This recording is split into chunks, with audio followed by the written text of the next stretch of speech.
India responded sharply to the Chinese Foreign Ministry claiming Galwan Valley, asserting that this was an exaggerated and untenable claim. New Delhi also reminded Beijing about the phone conversation between the foreign ministers of the two countries, who had agreed that the overall situation should be handled in a responsible manner. An understanding reached between military commanders of the two countries on 6th June should be implemented sincerely. In its daily briefing, the Chinese Foreign Ministry had read out a PLA officer's statement that claimed the Galwan Valley region belongs to China. Well, let's go across to Kadambani for more on this. And Kadambani, this was a midnight statement by India in which it said that making exaggerated and untenable claims is contrary to the understanding. Right, Garg. It was quite late in the night and close to 1 at night when India gave out this statement. It said that both sides have agreed that the overall situation should be handled in a responsible manner, and that the understanding reached between senior commanders on 6 June should be implemented seriously.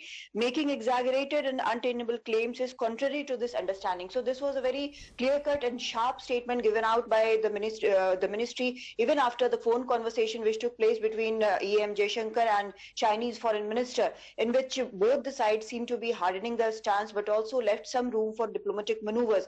But this is a kind of claim, the Galwan Valley, which has belonged to India since 1962. This is the kind of claim which has been made by Chinese side very frequently, and maybe this was high time when India should have clearly come out and said that this is something which is not acceptable. And that is exactly what happened in this very short statement which was given out quite late in the night, where India said these are the claims which are untenable and go contrary to all the agreements which have been reached in the phone conversation. Interestingly, Gargi, nothing was mentioned about any earlier agreement, only the phone calls which took place between the two foreign ministers earlier in the day, Gargi. Right. So, Kadambani, it seems to be, sort of mixed signals emerging from China in a sense, because as you said, the foreign minister spoke, Foreign Minister Jaishankar, with the Chinese foreign minister. At that time, they did agree to de-escalating the tension, though I have to say India's stand was firm, while China's was more aggressive, in which they seemed to blame India and asked India to punish the troops responsible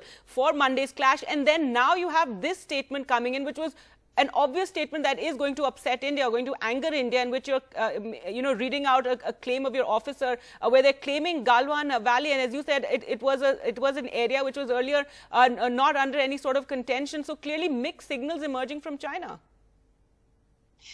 Well, China has its own perception of LAC, Gargi. That is the reason of all these conflict and the intrusion which has happened in Galwan Valley. That is exactly what India pointed out in its statement earlier, and the phone conversation which happened yesterday. And that is the point which India has stressed again in post-midnight release and statement by the spokesperson.